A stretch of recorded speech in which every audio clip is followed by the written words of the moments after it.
Let's now turn to the idea of more radical enhancements. So what if there were a drug that could extend the average lifespan of a human to 200 years, average IQ to 300, cut the amount of sleep we need in half? Imagine it's extensively tested, proves to carry very low risk. Now, lots of people I talk to about this say, sign me up. But plenty express profound reservations. So let's take a look at what we should think about this. Well, some who are uneasy about them question whether maybe we're being a little greedy.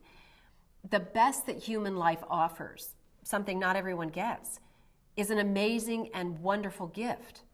But this may be an instance of what's called the status quo bias. If you lived in a future where humans already routinely live for 200 years and have triple the IQ, you'd look back on early 21st century humans and see them as diseased and deprived, just as we view humans potentially living 10,000 years ago with their average lifespan of 30 years. If it's good that medicine and other technologies have improved since then, wouldn't it be just as good to keep improving us? For others, it's the idea of our intentionally making those changes as opposed to our leaving it up to evolution.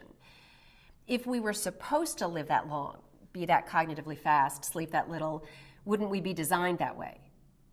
But this may reflect a very misleading conception of evolution. So let's remember, evolution optimizes on conditions that may no longer be relevant. For instance, our sweet tooth was adaptive in the Pleistocene, when high-calorie foods were scarce and the compulsion to eat as much as you could see could really help you survive. But what was adaptive then can be very maladaptive in today's world, contributing to the obesity epidemic experienced in many countries. Evolution doesn't optimize at all over post-reproductive features. The reason our bodies start falling apart after 40 is because we're no longer reproducing in large numbers past that age, so evolution doesn't care.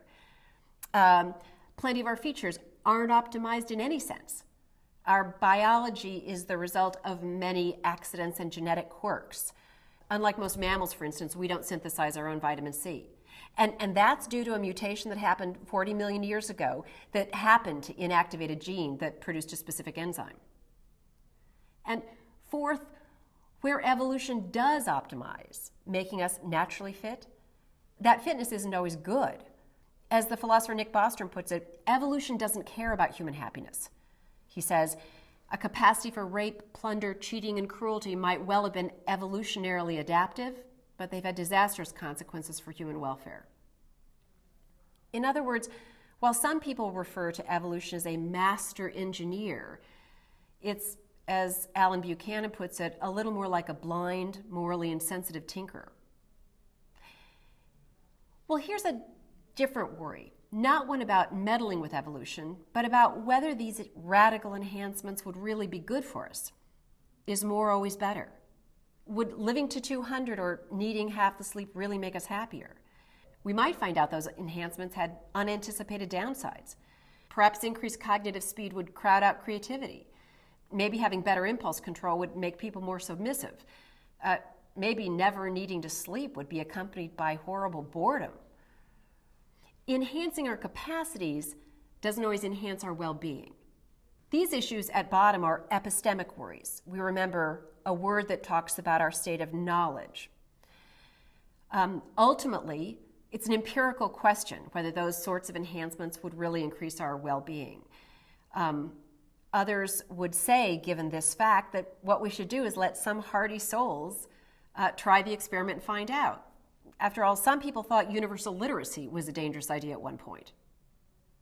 A final set of issues returns us to social consequences, concerns about social justice. The worry here is that radical enhancement risks radical inequality.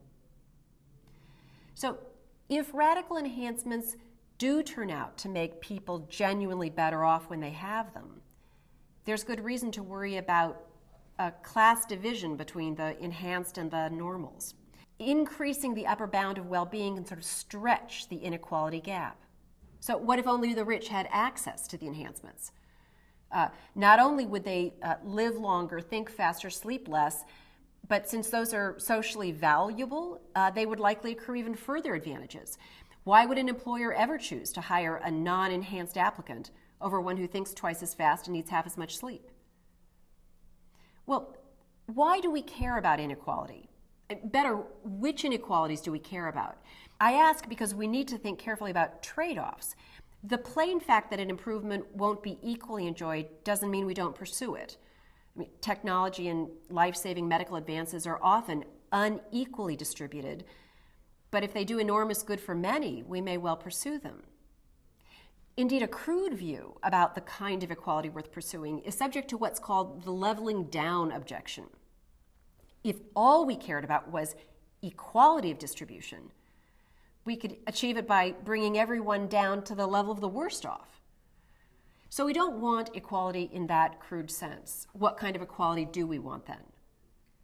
Well, what we don't want are inequalities that allow one class of people to dominate another. Inequalities that break down social solidarity.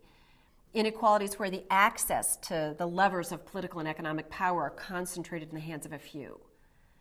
And these are already worries, even in countries whose citizens are roughly equally vulnerable to death and disease and roughly equal in their cognitive abilities and biological needs.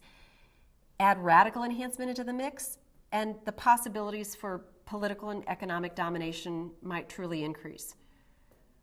And since norms are often determined by the elites, the laws and institutions might be crafted to meet the needs of the enhanced, further undermining the ability of the normals to do well.